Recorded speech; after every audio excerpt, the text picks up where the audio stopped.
J'ai l'honneur, Monsieur le Président, d'engager la responsabilité du gouvernement. Cela n'a pas été compris par tous. Je le regrette. Un texte passé en force avec le 49.3 n'est pas toujours appliqué par la suite. La preuve en 2006 avec le CPE, le contrat première embauche. Un dispositif imaginé pour lutter contre le chômage des jeunes qui atteint alors 24%. Il provoque une forte opposition, notamment en raison d'une mesure, une période d'essai de 2 ans avec possibilité de licencier sans avoir à donner le motif.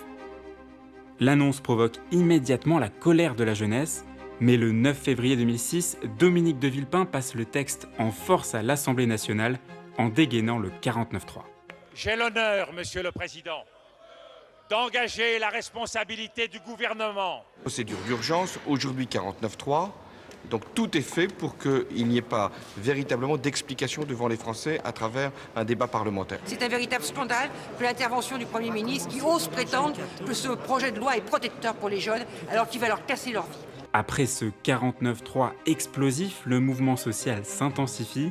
Des centaines de milliers de manifestants se mobilisent à Paris, Marseille ou Bordeaux, mais aussi dans des petites villes comme à Digne ou Saint-Brieuc.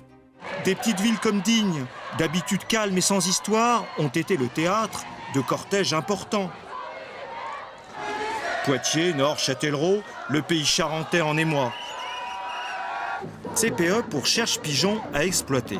C'était le mot d'ordre à Toulouse, de 40 à 80 000 manifestants selon les chiffres, avec la présence inhabituelle de nombreux salariés du privé.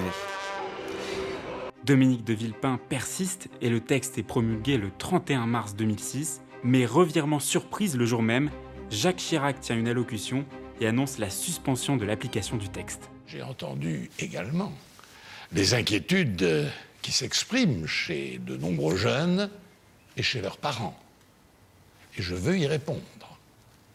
C'est pourquoi je demande au gouvernement de préparer immédiatement 2 modifications de la loi sur les points qui ont fait débat. La période de 2 ans sera réduite à 1 an. En cas de rupture du contrat, le droit du jeune salarié à en connaître les raisons sera inscrit dans la nouvelle loi. Finalement, face à la contestation, le gouvernement s'incline et Dominique de Villepin enterre définitivement le CPE le 10 avril 2006. Le CPE est remplacé par un dispositif en faveur des jeunes en difficulté. Mais c'est le Premier ministre qui veut en endosser la responsabilité. Déclaration depuis Matignon, les mots retrait et abrogation sont soigneusement évités.